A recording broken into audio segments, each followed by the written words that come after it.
there's no place like home for the holidays. And no matter how far away you roam, if you pine for the sunshine of a friendly gaze, for the holidays you can.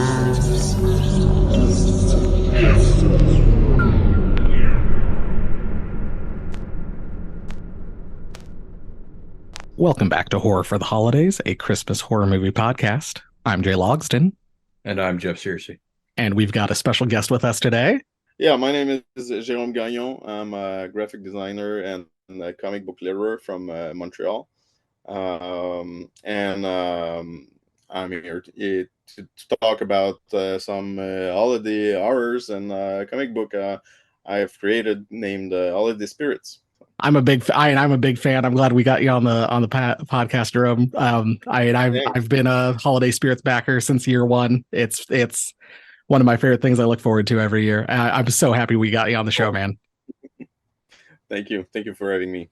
And we've also actually got another guest. I don't know how many of our listeners follow us on social media, but I did spend $200 on a animatronic Jack Frost that now sits in the corner of the office. So Jack, do you want to say anything? Oh, damn it. I can't press the button.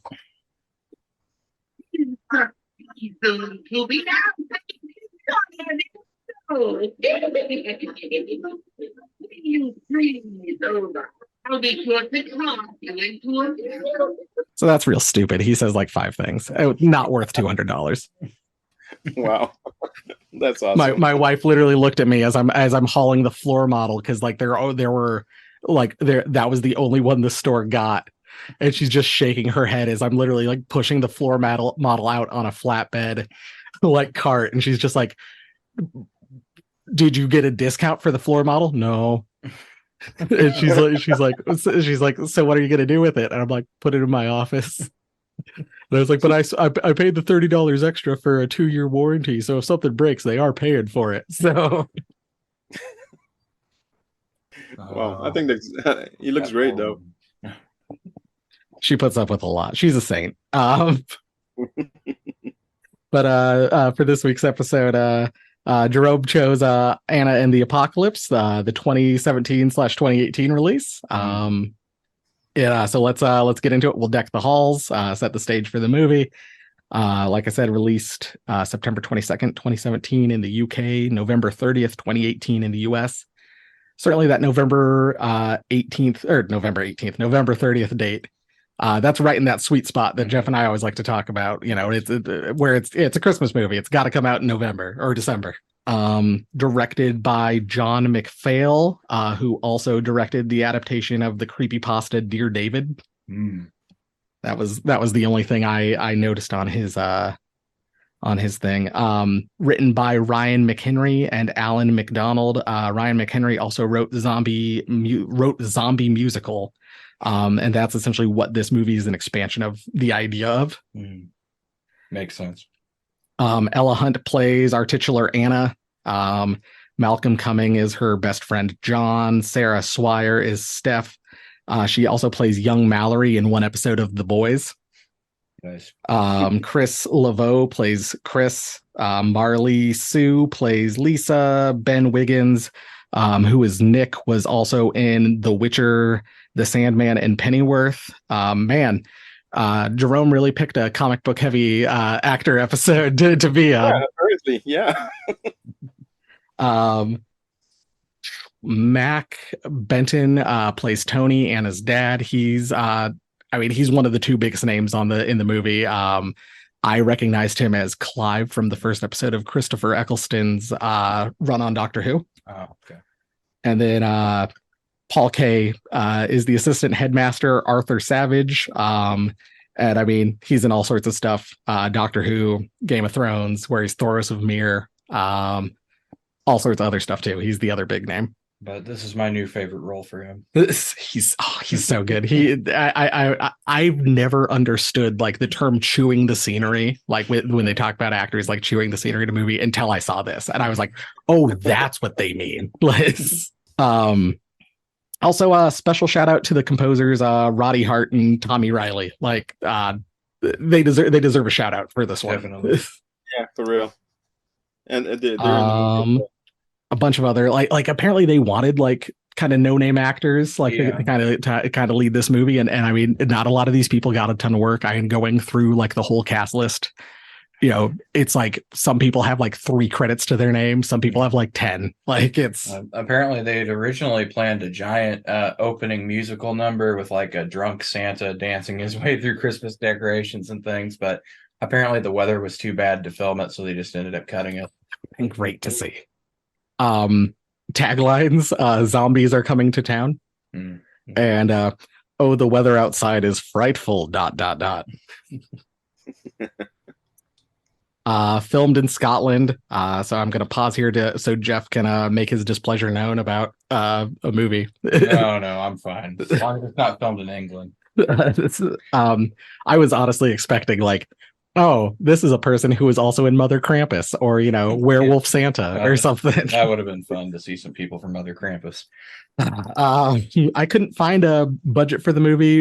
Made $670,000, and about 50,000 of that came from North American theaters. There were 5 theaters in North America that showed this movie. The only number I could find was an interview with one of the producers, and he was saying $7 million.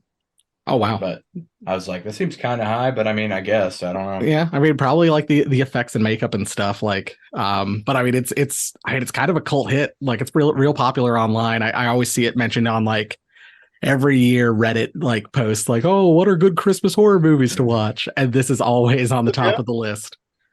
Because the rating on the rating wasn't that high, if I remember, on IMDb. Yeah, it was like a 6 or so, but I think like some other places it was a little higher. Okay. Like I want to say Rotten Tomatoes was like a 77 or something like that. It's got a pretty. I think it had an 81 on Metacritic. Yeah, like Dread Central gave it like a 5 out of 5, and they're one of the big names in horror journalism. We're certainly one of the small ones here, so it's very small, microscopic, some might say. Personal experience with this movie. I think I first watched this in like 2020. Early on, I had on my personal Twitter account, I had my wife and I had planned on doing like an advent calendar of Christmas horror movies. We did not get to 25. That's the first thing that needs to be said. But this was one of the ones we watched, and it was a lot of fun. Like it wasn't, I don't think it was what either of us were expecting, but it was a lot of fun. So that's kind of my personal experience. Jeff? My personal experience was you telling me this is what we were watching for this episode. All right. And then I was like, what's that? And then about 10 minutes and I was like, oh, it's a musical. How about you, Jérôme? Personal experience with the movie? It was actually my first time watching it. I've seen it around like in the past years. Like you said, it's been around for a few years, but I've seen some trailers and some image of the movie, and I always thought that I should watch it. It looked fun, but I kept forgetting about it. But when you send me the list. On the don't remember the name of the app, but when you send me your viewing list, I saw it and said, okay, that's the one I need to watch that one, and that's gonna be it. No, a perfect chance to watch a movie you'd had your eye on for a while. No, you can watch it. I don't know. I assume you can buy it on like Prime or rent it on Prime. It's currently showing on Shudder. The the theatrical release, not the DVD release. So there is about 10 minutes difference, including one song. So it depends on how you watched it. If as we're going through our synopsis, it might sound different than what you watched. If you go on Amazon, you can order. You just have to watch the Blu-rays. Some of them will be labeled UK version. Some will be labeled US theatrical. Okay. And so if you get the UK version or US theatrical, you'll get the full thing. But if you get the ones just labeled Anna and the Apocalypse, that's like the edited version. Yeah, that's the one I have on DVD right here. There's that's another thing I found out researching this. There are 3 versions of the movie. There's the 108-minute cut they showed at festivals. There's the 98-minute cut that's the release version, and then there's the edited down version that's like 88 minutes. Oh, gee, how could you make this 88? Like, geez, oh man, I don't know why. 20 minutes out of the movie. 20 minutes, yeah. I don't know which one I saw. I picked it up on Amazon Prime Video. There was there was 2 versions actually. Probably the one from Shudder that I needed to subscribe, but there was a free version as well. So the way to know the difference, I guess, besides running time, is Paul Kay and Benton Hall, is that what I said? Yeah. Mark Benton have a song when they're in the school, like when kind of Savage is like, we're locking down, we're gonna get the army here, they're gonna show up, we're gonna be fine. And Savage and Tony sing a song back and forth that's not in one that's not in the other versions. It's only in the like the theatrical version. It's called Which Side Are You On? Yep. Okay. So that's kind of the only way I figured out to know which one's different. Okay, I'm not sure I remember that song, but well, it says 1 hour 33 minutes here. So that might that might be the DVD version. That might be so. I mean, you didn't miss much. Like I said, it's one song. They even cut it from the soundtrack of the movie. So like it tells you how much that song has an impact on the rest of the film. So yeah, we'll get into our synopsis here. Also, the theatrical version has the cool credits up front. The DVD version has the kind of paper animated Santa zombie thing at the end of the movie. Yeah. I remember that. That's the one that I saw. Yeah. Yeah. So it starts off. It starts off. It either has that at the beginning or it doesn't. You get this blood splatter title card that says Anna and the Apocalypse, and then we cut to Anna and John. They're riding to school with her dad Tony in the car. He's asking her about coming to the school Christmas pageant tonight. He works there as like the custodian, and Anna's like, no, I have to work tonight, Dad. Tell him, Tony. And he's like, yeah, she has to pay off her ticket. And he sticks his foot in his mouth because he tells her dad that she's taking a gap year and not going straight to uni. Oof. And then we also get a brief moment where this is another, I think, inconsistency between the theatrical cut and the DVD cut. The theatrical cut is like a line where they're like, oh, the local town Santa has taken sick in his home. Like he'll be staying in bed. So like, oh, sad news for the town. And on the DVD cut, they're like, the CDC says blah, blah, blah, blah, blah about the virus that's going around. But either way, Anna goes and turns it off. Which I kind of like the theatrical version because it kind of implies that the Santa's the reason why everyone's a zombie now. Because it's big enough news that he's sick in their small town. Yeah, that's a good line. Yeah. They get to school. Anna and her dad have kind of a big blow up about her skipping a year of school. I think he even like basically is like, if your mother could see you now, like she'd be so disappointed. And oh, where's Anna's mom? Well, we'll learn later that her mom's dead. Taking a gap year to travel the world. What do you think you are, British? We are introduced to Steph, who has a run-in with assistant headmaster Savage, who is basically mad at her about the school newspaper running a thing about the homeless population in their small town, and also that her car is on school property, so he confiscates her keys. Which seemed weird, but whatever. And then Jeff's favorite line where he walks past like 2 kids that are kissing, and he's like, unsheath your tongues, or something like that. Yes. That was amazing. We then get the song Breakaway, which is the first song of the movie. This is a musical. We mentioned that, but just to remind people, it is a musical. One thing I noticed during the Breakaway song is you hear like some coughing, and there's like a couple kids like kind of like pawing at the wall behind them, and I'm like, oh, like early sign of the zombie apocalypse. Yeah, starting. In the theater, so like as Anna's kind of dancing through the hall singing the song, she winds up in the theater. We meet Lisa, one of her other friends, and Savage informs the people there, but also us, that 4 other cast members have called in sick. Uh-oh. And then he almost gets run over by the giant Christmas star in the middle of the stage, foreshadowing. We meet Nick bullying kids, and there's some tension between him and Anna. I don't know if we know at this moment, but that they dated, but we will learn that soon, certainly. In the lunchroom, there's more vague talk about kind of Nick and Anna's relationship before we get into the Hollywood ending song. Ooh-wah, ooh-wah, there's no such thing as a Hollywood ending. Yeah. One thing I did notice during this song was there was at one point, one of the members of Nick's crew wants to get up and dance with everybody else, and Nick grabs him and pulls him back down to sit down. I like that. I thought that was really funny. Yeah. They're aware they're in a musical. And then I think even like later on, there's kind of like another reference to like I think during Nick's song later on, there's like another reference to like being in a musical, like he's aware, and like outside the school as the day ends, Anna kind of bumps into a zombie.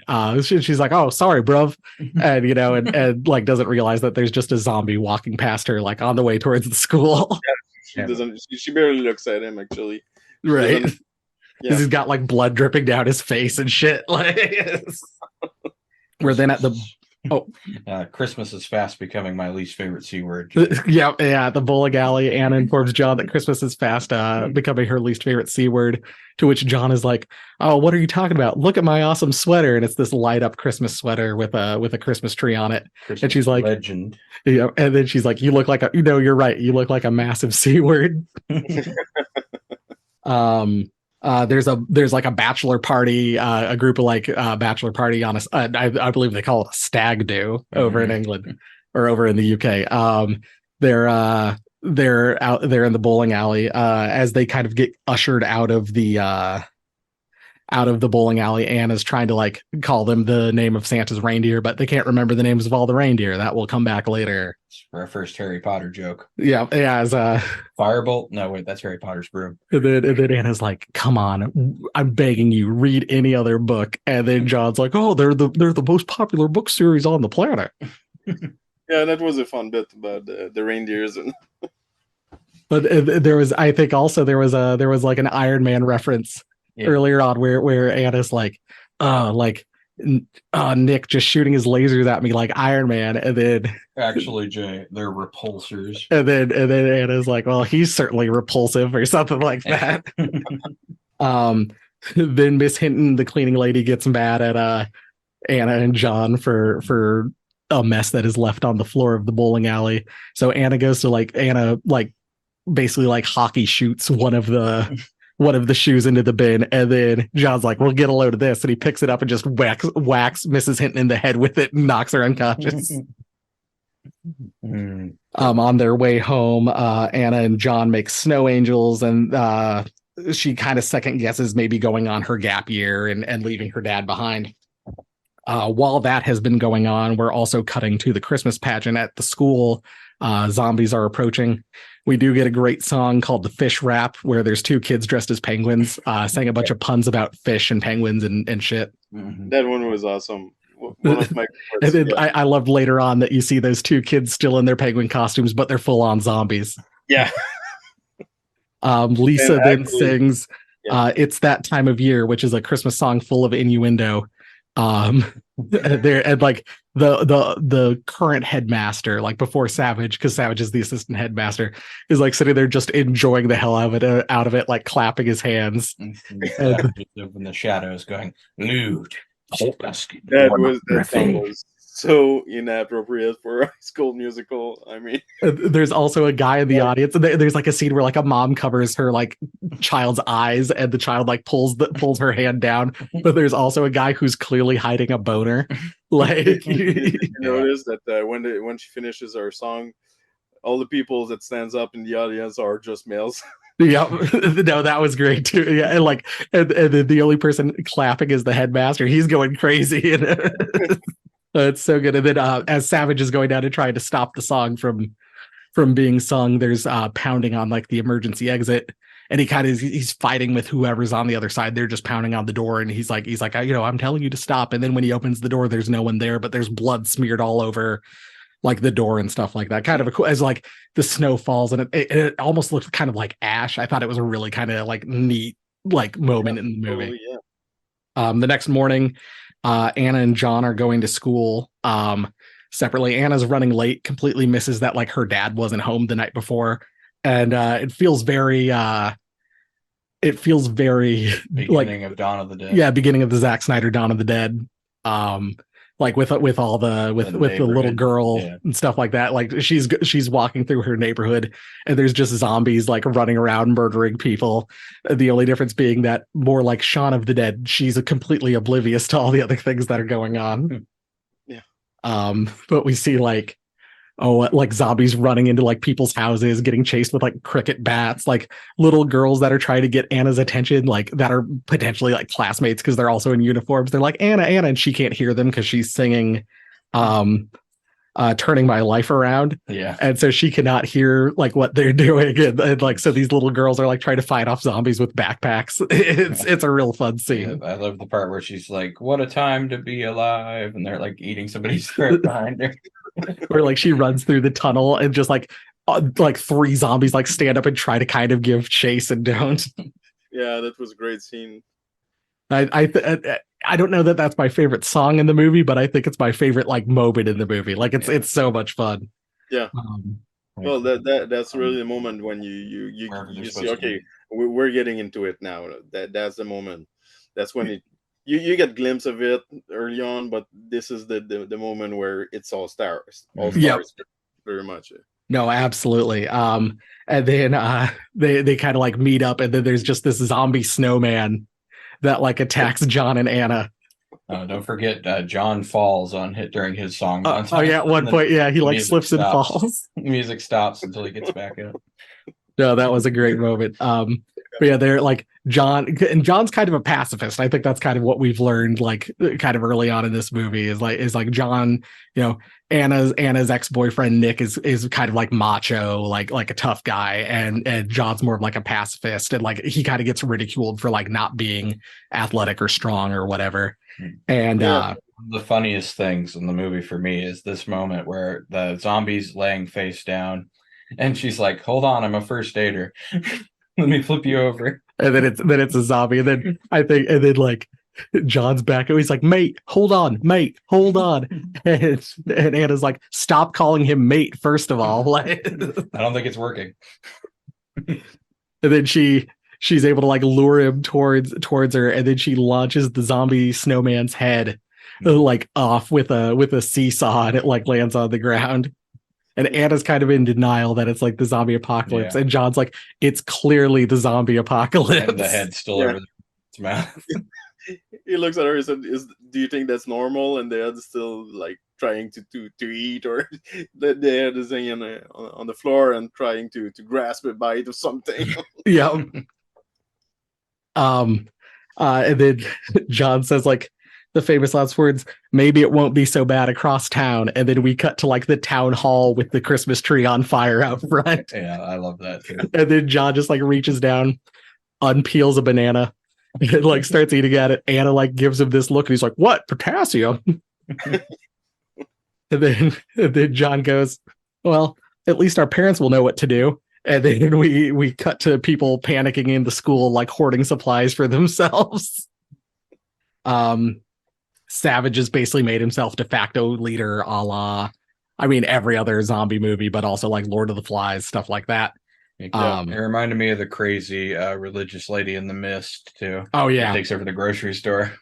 This is that extra song that we mentioned got deleted. This is where we get Tony and Savage singing "Which Side Are You On." Yeah. And they do kind of a neat thing where like half the parents are like on behind Tony, and the other half of the parents are behind Savage, and they're kind of singing at each other. It's kind of a neat scene. Yeah, basically Tony's like, we need to get supplies together and move out of here, and Savage is like, no, we have to stay locked in here until the military comes. Yeah, the military's right on our doorstep, I think is kind of what he says. Also, Chris's grandma showed up to see Lisa perform, and I think we forgot to mention she loves Lisa's song. I don't think she gets any of the innuendo. She's just having a blast listening to this song. Just this sweet old lady. Either that or she gets all of it. She loves seeing those young males bare chested on stage. I mean, yeah. As they're like putting giant candy canes between their legs and stuff like that. It's great. But yeah, Chris's grandma is sick, and Lisa's worried about her trying to get her help, and she's more just worried about making sure Chris is okay. So kind of a moment to shout out there. John and Anna arrive at the bowling alley, and they find Steph and Chris. They had ducked inside the night before as like the zombie apocalypse had started. Because they were out filming footage from the soup kitchen and the homeless camp. Yep, and they're like, hey, how'd you get in? They're like, the back door was unlocked. And Anna gives John a look, and he's like, hey, it's the cleaning lady's fault, although she might have been concussed. We then get the kids are talking about what's happening. They found a Wi-Fi signal at the bowling alley, so they're able to kind of look at the look at kind of what's going on in the world and kind of get a grasp of what's going on as they've kind of hunkered down for a little bit. Anna and Steph get attacked in the bathroom by the zombie version of Mrs. Hintzman, the cleaning lady, which ends with a little toilet seat foo as Steph bashes Mrs. Hintzman's head in with the toilet seat. I think that's my favorite kill in this movie. Oh, it's so good. And just like the anger she lets out when she's doing it, like she's got so much pent up rage because like her parents abandoned her for Christmas. She can't get to her girlfriend's house. She's just so mad, and so she just bashes this old zombie lady's head in with a toilet seat, and just blood splatters all over the toilet seat or all over the stall, all over her face. It's such a good look. Yeah, that was a good kill. I mean, it was a good kill. It was satisfying to see that lady that she was she was mean to them earlier, and the way she got killed. I mean. Yeah, satisfying. Very fitting. She got what she deserved. And then the zombie bachelor party, like right after they killed her, they kind of like let out a breath, like a sigh of relief. And then the zombie bachelor party just busts in through the wall, and like we then get like this big fight through the bowling alley. John bashes a zombie's head in with 2 bowling balls and then immediately pukes because he's grossed out by it. Yeah. Chris was like running across the lanes of the bowling alley and like slipping and falling on the oiled lanes. This is a great missed opportunity. They could have had the zombies go out there, but since they don't have their bowling shoes, they all fall over. And then I think one of the zombie that's chasing Chris gets its like head decapitated with the lane ending thing, or I don't know what they call it, the little gate that comes down after you bowl your frame. Yeah. And the head comes back in the bowling chain. The bowling chain, yeah. And then Steph like gets fondled by one of the zombies and then stabs it in the head with like a spatula. And then does Anna kills hers with a broom? Is that what happens? I think she used the broomstick. That's such a fun part. Like it's good to see the zombies. The one with the spatula wasn't killed on the spot. He rises up a bit later. Oh that one where kind of attacks him again. Yeah, so that's something to remember. Don't use a spatula to kill a zombie. Not that.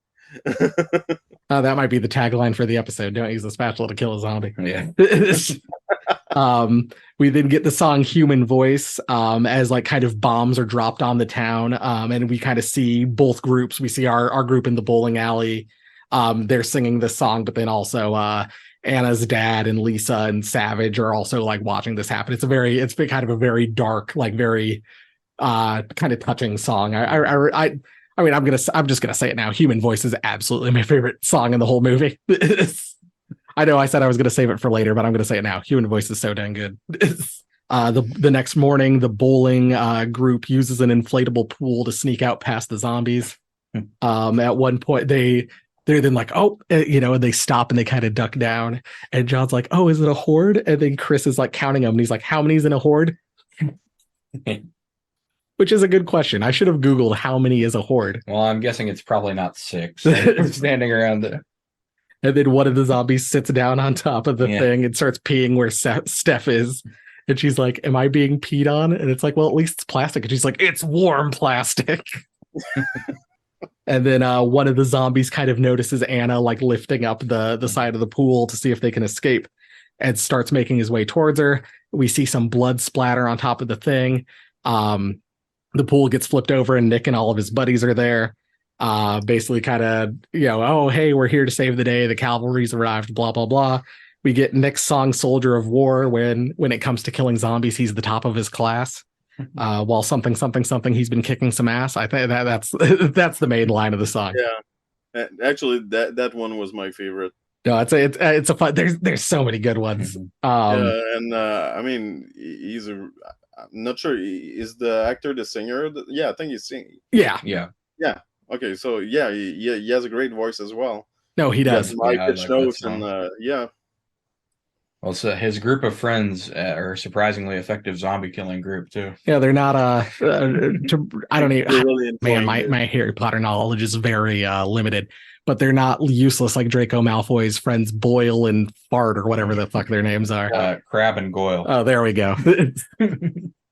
Oh, they're really having fun with this, and it's like their moment. They were waiting for that moment to happen. I mean, they have so much fun killing those people.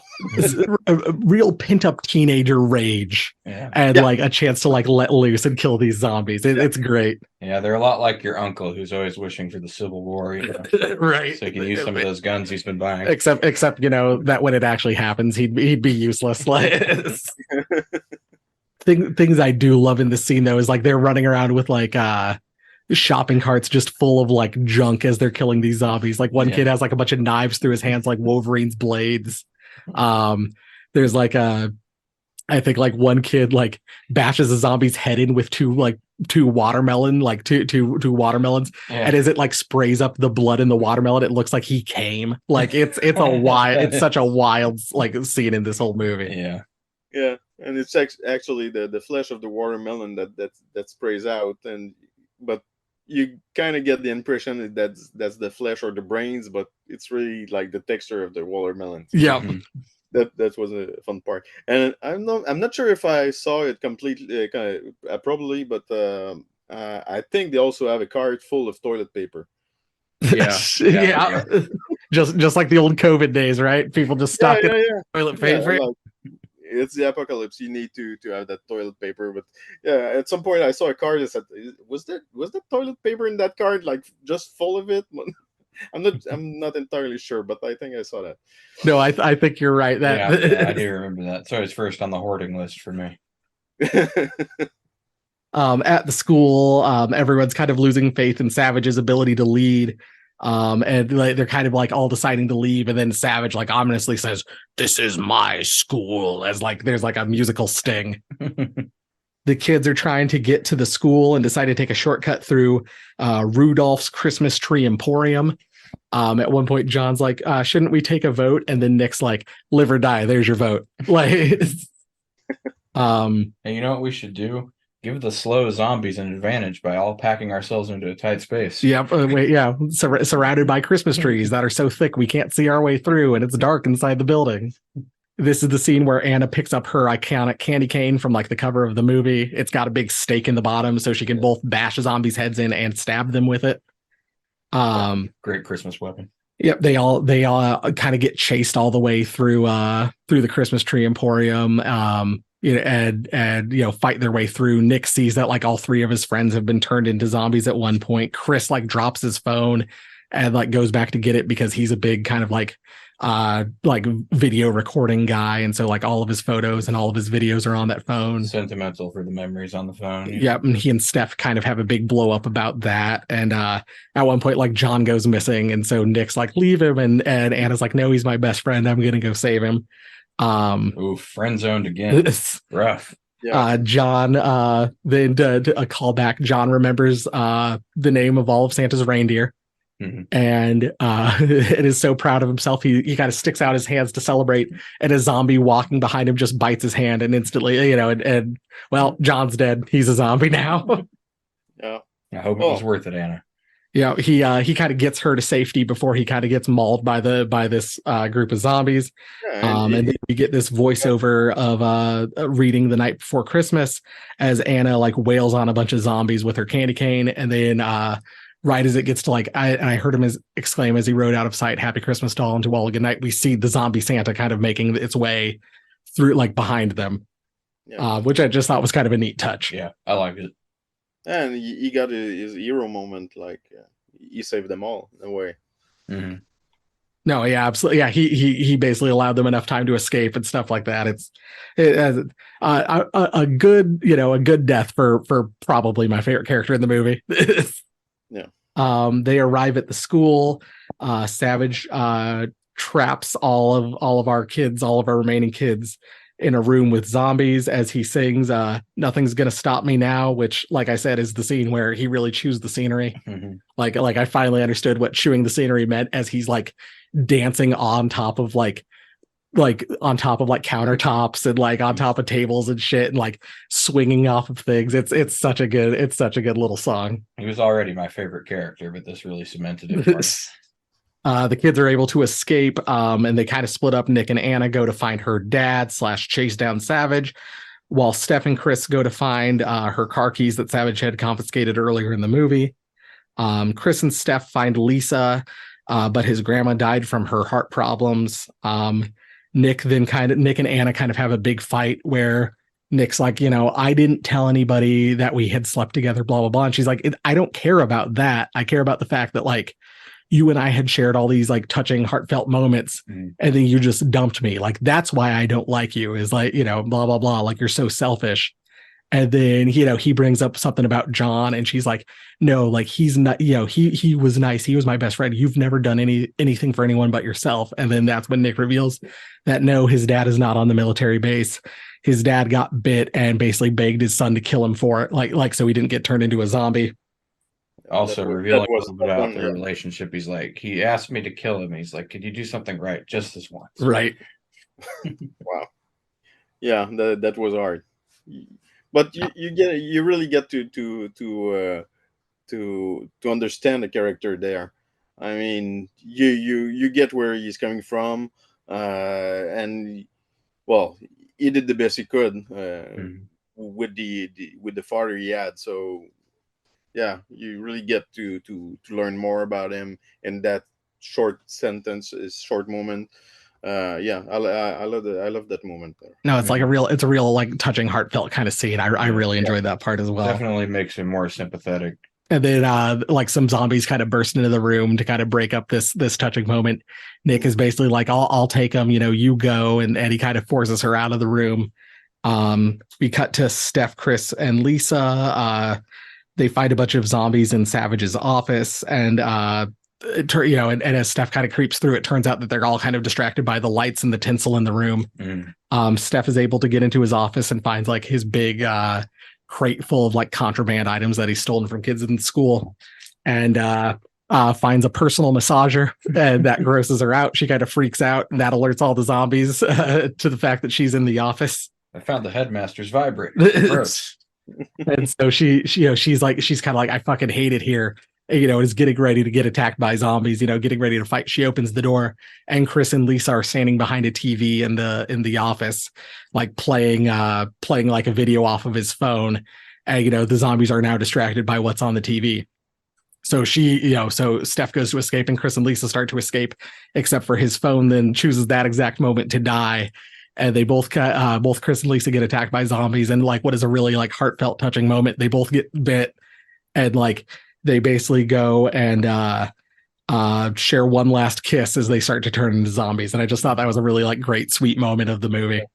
Yeah, it was sad because I liked them better than Anna. Anna finds her dad on the stage where the Christmas pageant was being held, and he's being held hostage by Savage. We get a song between Savage and Anna called "Give Them a Show." And as Anna's just going around just fucking destroying zombies left, right, and center. It's a great Mm-hmm. little battle scene.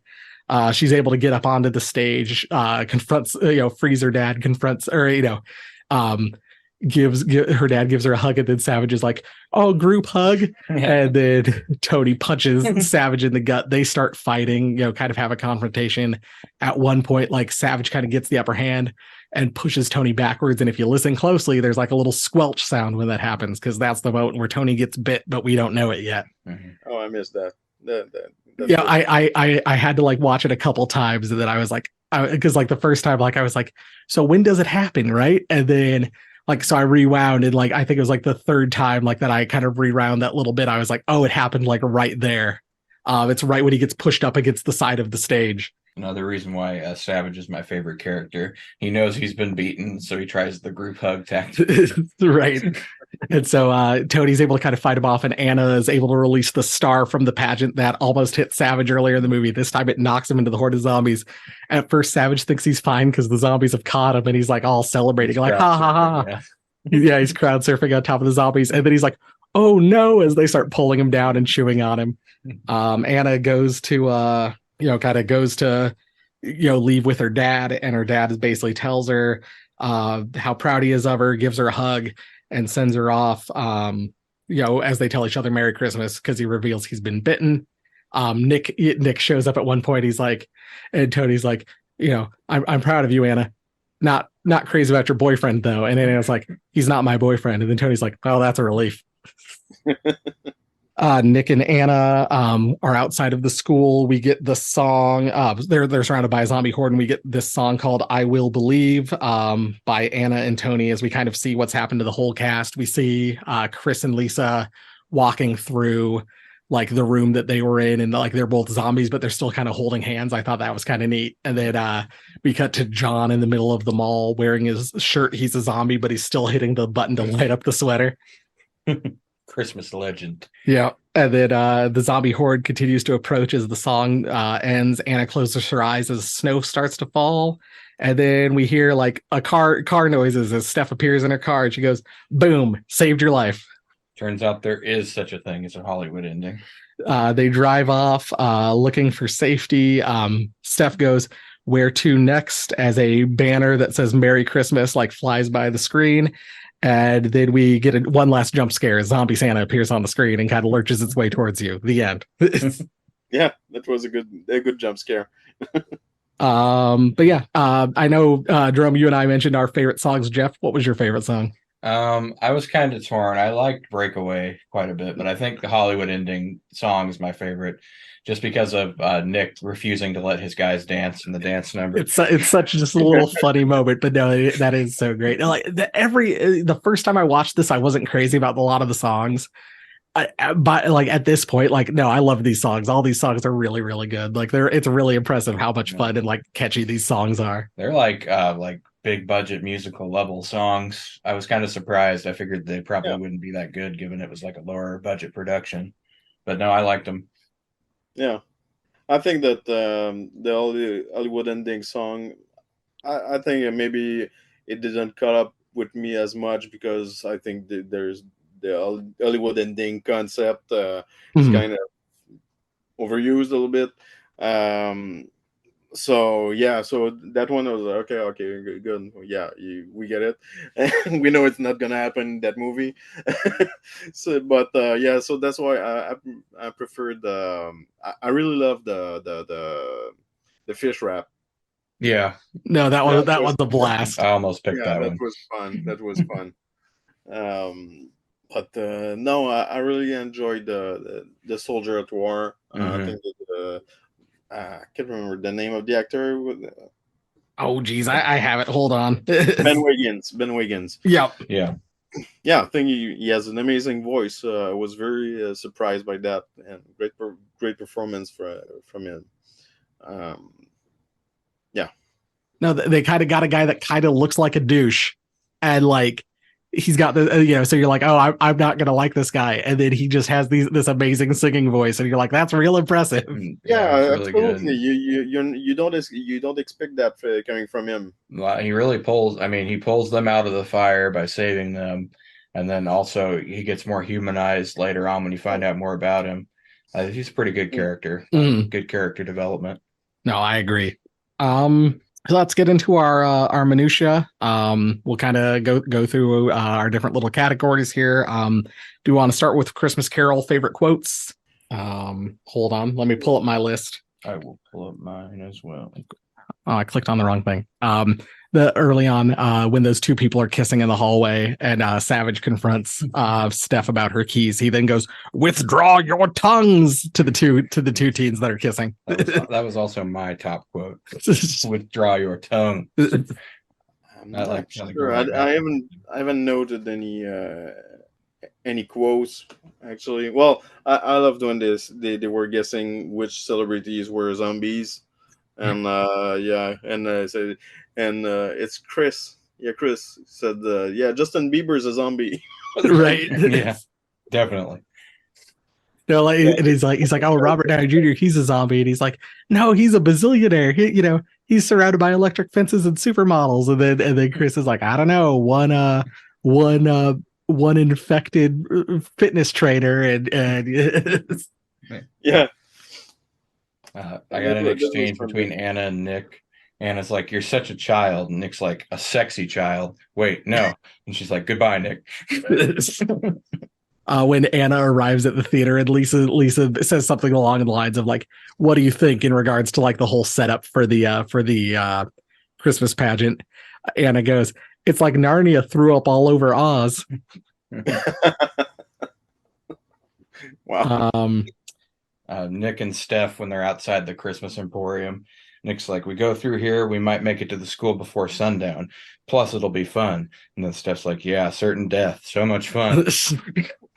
There's another Steph line is when Steph's like talking about like wanting to basically like, even though she's been told not to do the story about the homeless people, but she's gonna do it anyway. She's like, "Let's see that asshole try to stop this one."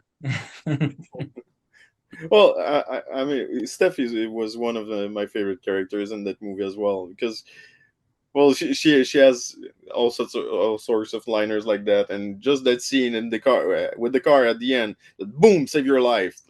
Yeah. The last one I have is when John and Ann are trying to remember the names of all the reindeer.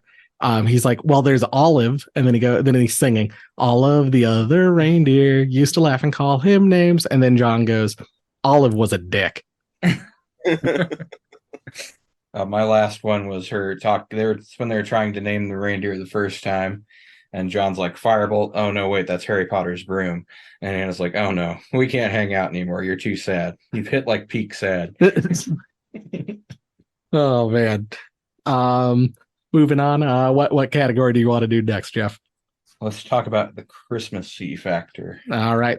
Christmas spirit, not to be confused with Jerome's Holiday Spirits book. How Christmassy is this movie? How Christmassy were the kills? I would say very much so on both accounts. However, the one thing that I would say was like not that I would have added that would have made it a little more Christmassy is more of the songs having a little, maybe jingle bells, or having a little bit more of that Christmas like kind of feel to them.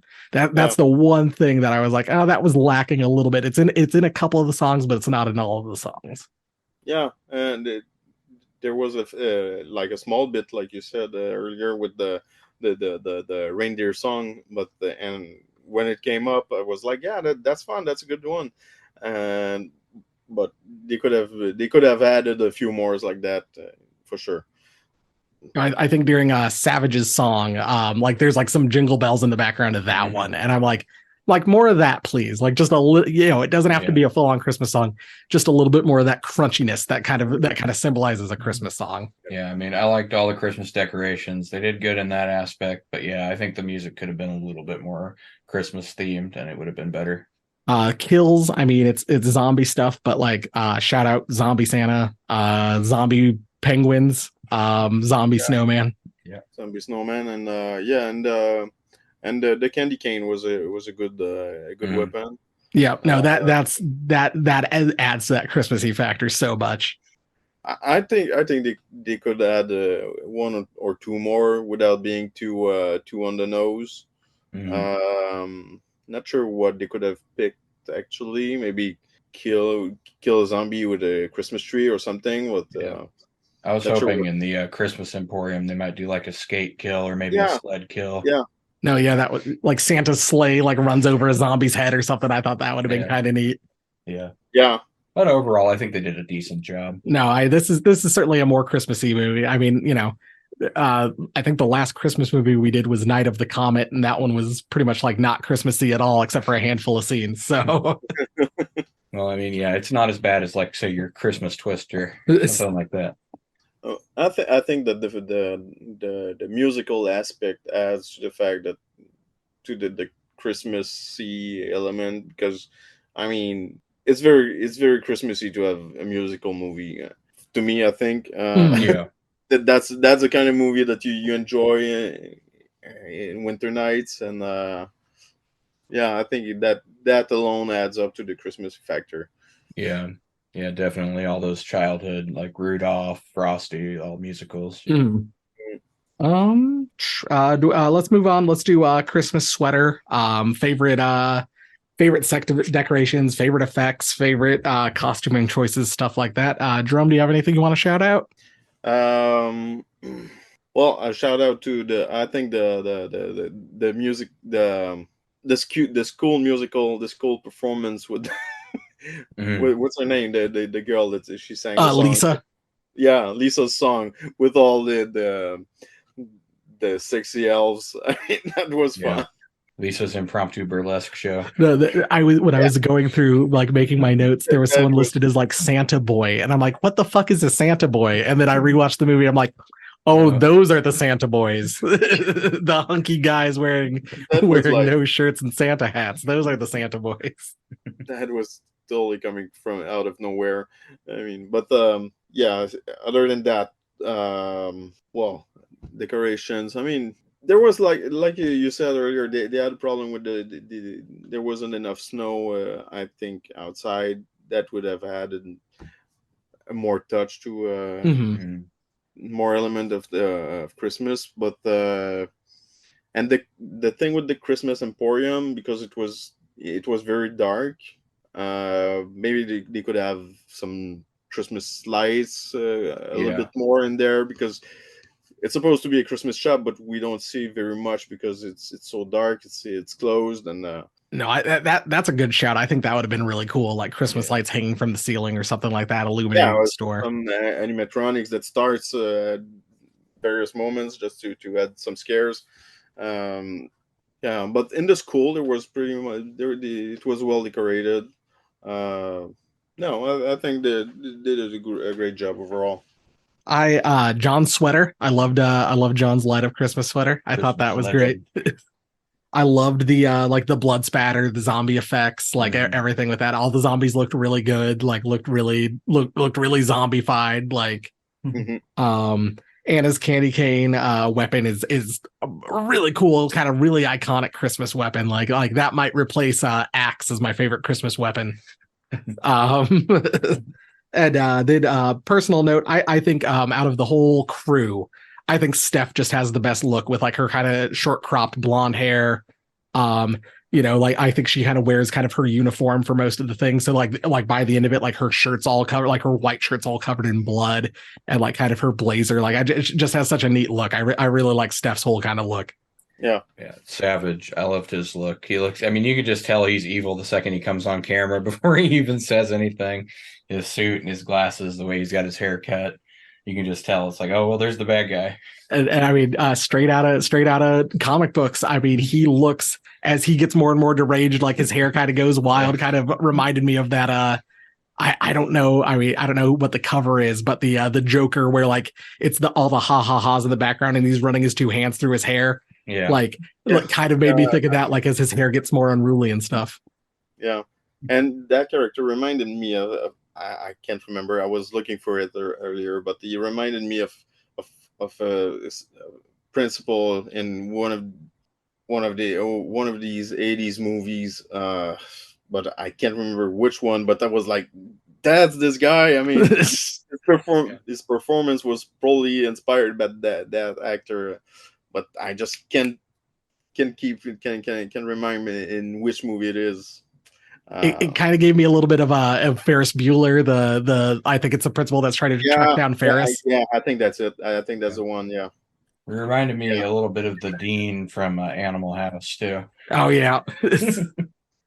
And going back on Steph, you were Steph had. I'm not sure if you caught this, but she her look. She reminded me a little bit as John Constantine. Yeah. Okay. Yeah, She I had did get like that. the bleached hair and a little bit messed up with a trench coat and the white shirt. She had a kind of Constantine vibe to me. No, that's a great shout. Yeah, I didn't think about that at all. No, that's an amazing shout. Second to last category, I guess. Broken bulb, brilliant bulb. Broken bulb, one thing you would fix in the movie. Brilliant bulb, one thing you want to praise. Jeff, do you want to go first? Sure. My broken bulb was I wish we could have had a little bit less Anna. I know it's Anna in the apocalypse, but I did not connect with her character as much as I did with so many of the other characters. I wish we could have got a little more Nick, some more Steph would have been nice. She was really interesting. Yeah. Even just some more like John on his own, I think could have been cool.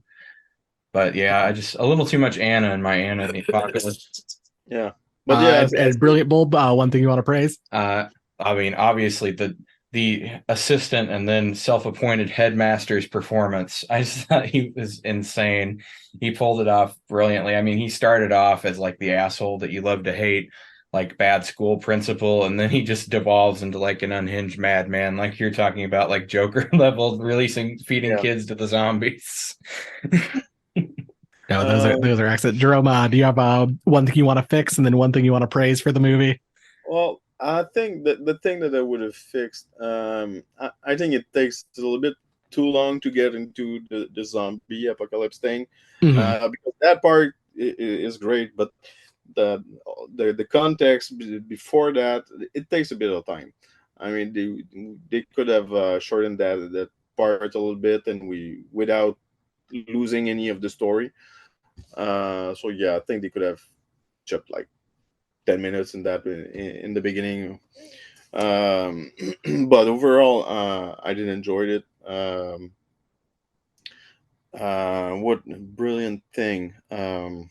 What was the I mean, there was a few good. I really love the bowling setup. Yeah. There was some of the great dialogues were in those scenes, I think, and later on it did brought in some very cool actions and very cool zombie kills as well. So yeah. No, I no, those are both excellent too.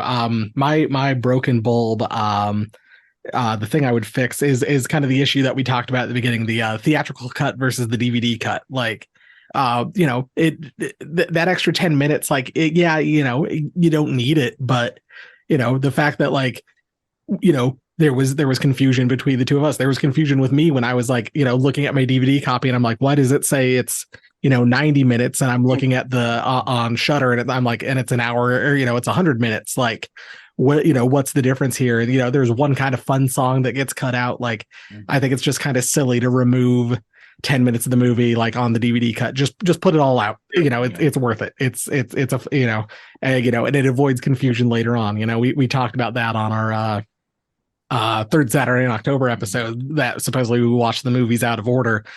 Like, why have the confusion? Just release one movie. Like, it's 10 minutes isn't going to make or break your film. No, totally. And actually, cutting a song is probably not the best way to do it. I mean, just, it's a musical, leave the song, but just cut another random part. I mean, there was a few that could have just been cut. No, I agree. Brilliant bulb, though. So I've not seen all of the zombie Christmas movies. I know there's a Cadaver Christmas, there's Stalled, there's a Silent Night, Zombie Night. I mean, technically, Night of the Comet is kind of a zombie Christmas movie. And I think there's a couple others. Certainly, there was in the in these 2000s. There's not only been the zombie craze, but then like multiple people at like the same time basically went, I'm going to put out a zombie Christmas movie. Like and having not seen all of them, I can honestly say it's going to take some doing for any of them to be better than this one. This one is just so much dang fun. And the musical aspect adds a lot to it, but I mean, it feels referential to like Shaun of the Dead. It feels referential to Zack Snyder's Dawn of the Dead. It like, I think kind of like Night of the Living Dead. Like you get all sorts of fun little things that like really kind of make this movie. The bowling alley cleaning lady's name is a reference to one of the characters in Night of the Living Dead. Oh, is it? Yeah. It's been years since I've seen Night of the Living Dead, but yeah, Mrs. Hintzman, yeah, that would. But yeah, actually, I think that maybe my Brian Bald might be the fact that it's a musical. I think that's what makes it fun. Right.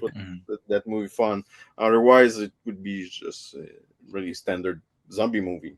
Yeah, I agree. No, and speaking of fun, I mean, we'll do our kind of final rating now. Listeners of the show will know that we rate our Christmas horror movie on one of three categories. Is it seasonally scary? Is it ho ho ho hilarious? Or is it you will be sorry? I'll go first. I mean, Jerome, you brought up fun, and this movie's ho ho ho hilarious. It's very silly. It's not all that scary, other than that jump scare at the end. But it is just so much fun to watch. The musical numbers are great. They're toe tappers. You're dancing the streets.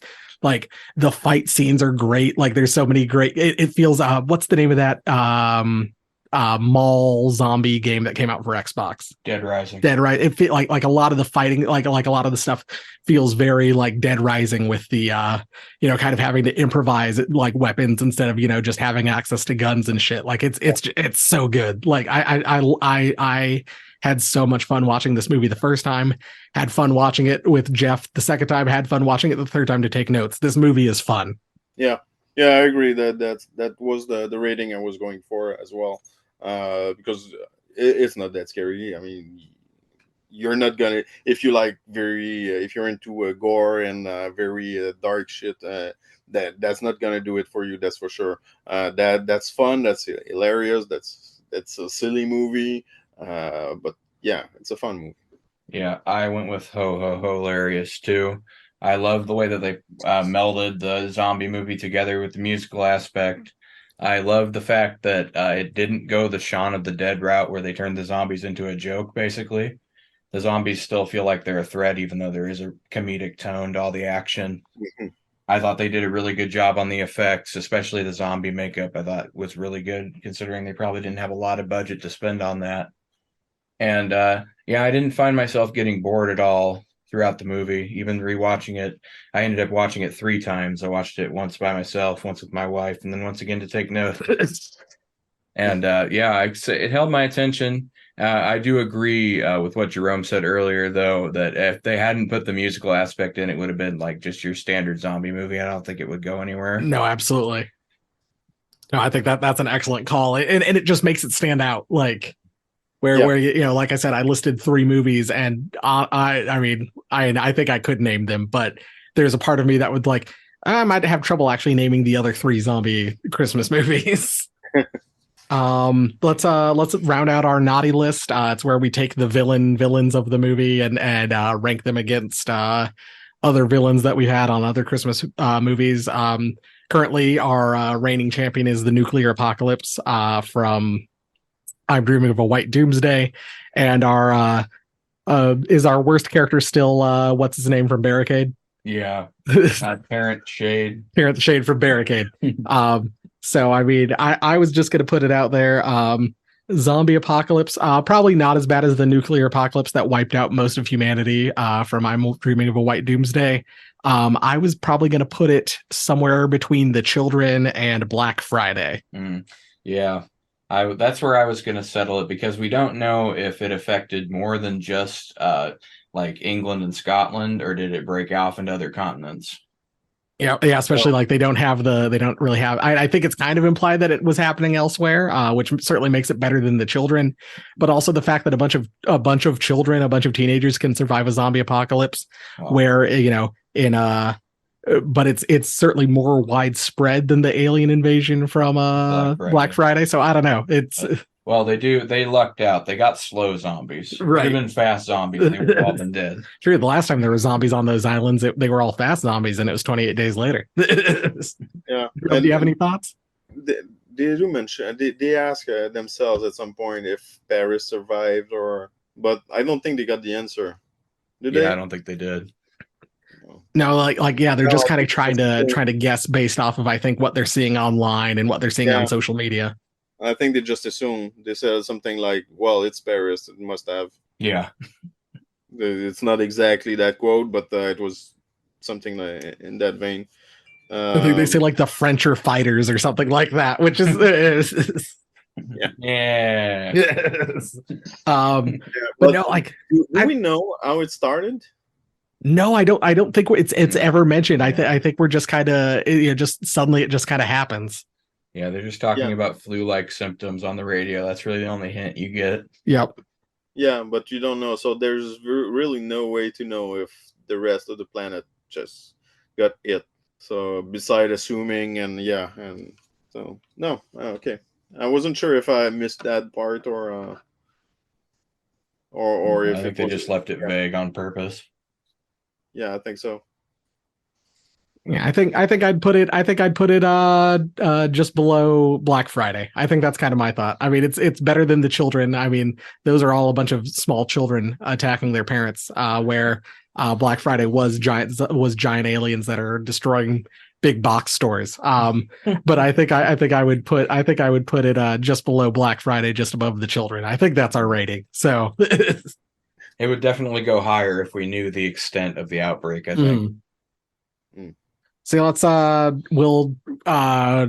luckily for Jeff, we have a guest this episode, so I won't make him eat a bunch of junk food. And instead we'll ask Jérôme a couple questions in a segment we like to call Garbage Day! Huh? No!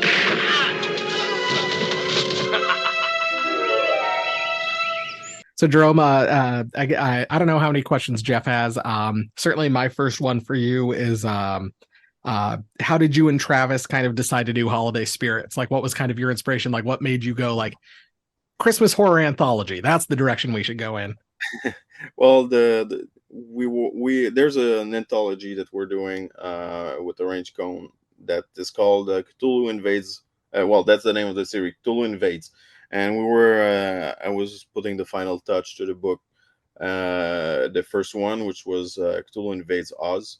And it was during the holiday, so I was crunching the pages and trying to finish the book as fast as we could so we can send it out to the printer right after Christmas.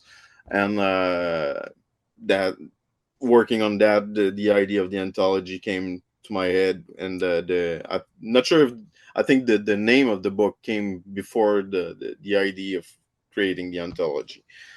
So I messaged a few friends, a few creators that I knew, what they thought about the idea. I said, well, that's a great idea. If you need something, I'll help you out and I'll be there. So and I told my friend Travis, I said, hey, I got this idea. He said, if you want to do that book, if you want to do a Kickstarter, do it, prepare everything, and I'll take care of the Kickstarter campaign. Because I live in Montreal, Canada. So and doing Kickstarter, we can do it. It works, but the shipping to the US or whatever country it is, it would have cost so much that it would have been hard to finance the book. So that's why Travis decided to take the book under his wing for the campaign and manage the whole campaign, the shipment and everything from Florida. So so that's what started it, and it did great. And we decided to come back for a second one last year, and now we're working on the third one. And each year we try to bring different people, so there are different creators in, so people that haven't worked on the previous one the year before, we also try to bring bigger names to the book as well, bigger talents, and we try to make the book better each time and make the book thicker as well. So we try to add to the page count each year. So and and we had a good news this year as well. A publisher named Ben of Bard decided to buy the first issue, the first volume, and publish it this year. So it's going to be available through a comic book store as well. Nice. This is a audio podcast, but I did pull off my shelf both the two volumes and the two Christmas and July specials. So I mean, Yeah. Is that first one supposed to be a Fright Night reference? I believe it is. Yes. Yes, it is totally. And the other ones, the reason that I want to do the Christmas and July special is basically because the Montreal's Comic Con is in July, and I wanted to I have many books that I've worked on with Arrange Cone and other creators, but I want to show off my book as well. But Christmas book in July was like, I wasn't sure if I would get any attention, so I decided to do like a small spin-off named All the Spirits Christmas in July. And for that one, we did 2 issues as well. It's only 3 stories in the book, so it's short and sweet. And it was basically a promo item for the next volume. No, that's no, I mean, not to blow smoke up your butt, but I think I've actually enjoyed the Christmas and July specials more than I've enjoyed like the full on holiday spirits. So that's great. We may have something coming up for like a third volume. We want to do probably a trade paperback for the Christmas in July, and maybe add some stuff. So that's something we're thinking about. Oh, very cool. Jeff, do you have any questions? One of my questions was looking up some information about you. How did you get involved with the Cthulhu Invades Oz project? Well, actually, because I've worked with Travis for like 5 years already, 5-6 years, and since the beginning of his Orange Cone Productions company, I did the first issue with him, which was Broke Down and Forted Bodies, and we want to. Well, basically, the idea was that he wanted was to bring more attention to Orange Cone Productions and what we can do. So he came up with this idea of combining those two gigantic properties together and create this anthology. And it was a huge success for us, and so we decided to expand the brand and continue with those ideas and do more of these. And it's a great way to work with other creators as well, and meet other friends, other people, and make friends. Because in those books, each of the stories are written by different people and different artists as well. So you can count like 50 or 60 creators per book in the Cthulhu Invade series. So those are huge books for us. I mean, we're a very small team. So, but and when Travis came up with the ideas, he said like, "We're doing that book." Okay, cool. I wasn't so sure actually at the beginning how it would work out, or the full concept in his mind. And as I was lettering the stories to each of them, and I separately, but I knew they had to come together in some point. And it was really when I was started to put the book together that I fully understood what we were really doing there, and it all made so much more sense at that point. But yeah, we're working as well. I'm working on trying to finish the third one Last year we did the Cthulhu Invades Wonderland. Now we're doing Cthulhu Invades Neverland. So that's the Nice. third one, and like the end of the first arc, if I say. Well, my nephew's a big Peter Pan fan, so I'll have to show him that Invading Neverland. Yeah. And the funny thing is, and I made fun of Travis the other day with that was he said, "Well, we're kind of fucked because us we had that many characters that we have a bunch of characters, but not that much. Wonderland, there's so much many characters that we had to expand, and the book is way bigger than the first one." And he said, "And now we're fucked because in Neverland there's not that many characters.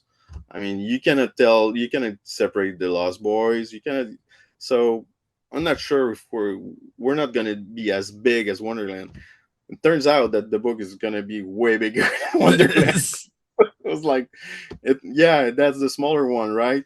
It was like, okay, yeah, I get it.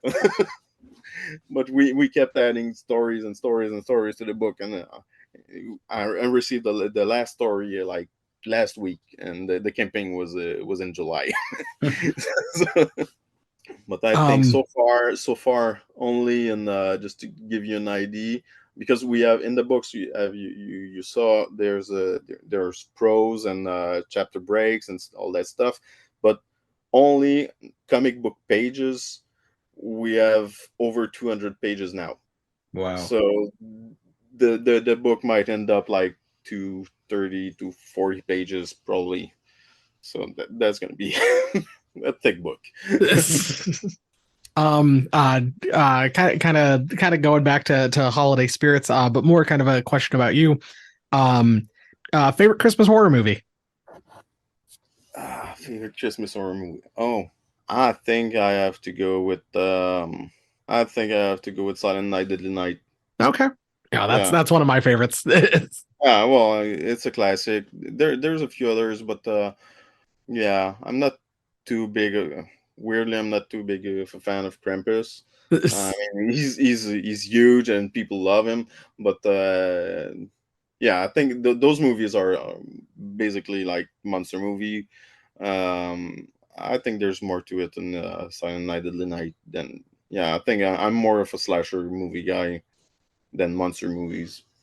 No, speaking of Silent Night, Deadly Night, I know you and I talked about it online last year. The Silent Night, Deadly Night comic series from American Mythology. Yeah.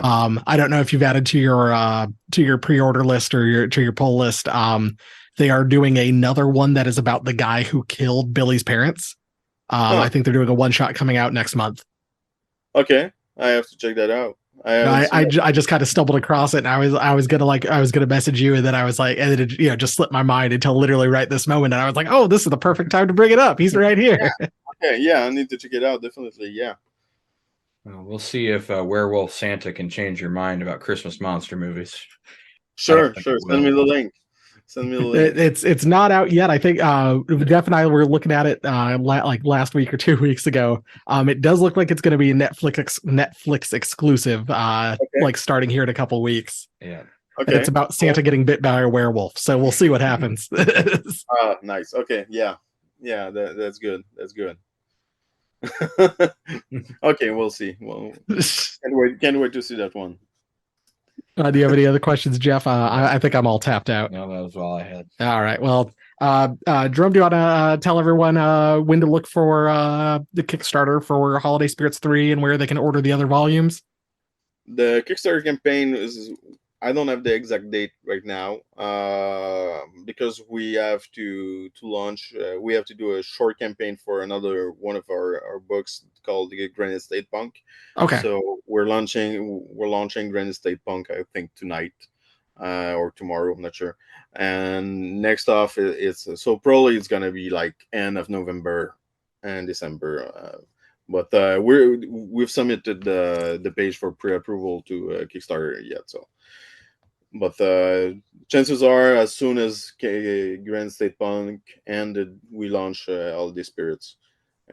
But the book from the volume 1 from Ben of Bards is gonna be in stores on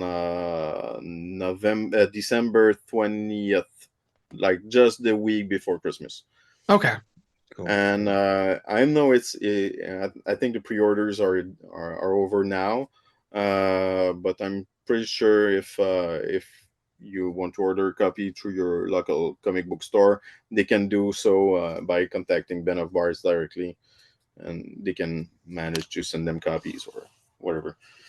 So No, yeah, so look for it in December. So the book that will be in store is pretty much the same book as you got from the Kickstarter. Only difference is that I commissioned a new cover for that one to make sure that people can get the difference. Um, and yeah, and for all the Spirits 3, we'll have the standard three different covers available. And for those who missed the first one, they're all available through the campaign as well. oh, and I'll certainly make sure to promote once that Kickstarter launches and stuff like that. That Yeah. way.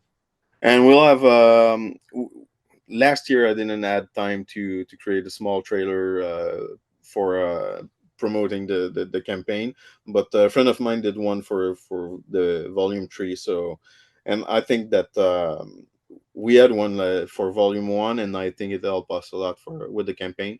So as soon as I'm ready to share it, I'll send you the link as well. So No, awesome. No, I mean, that's the thing too, is like it really does feel like you guys were kind of on the on like the cutting edge of this, because like Holiday Spirits came out, and I think there was maybe one other like Christmas horror comic that came out that year. And since then, every year it's just exploded. We had more last year and even more coming out this year.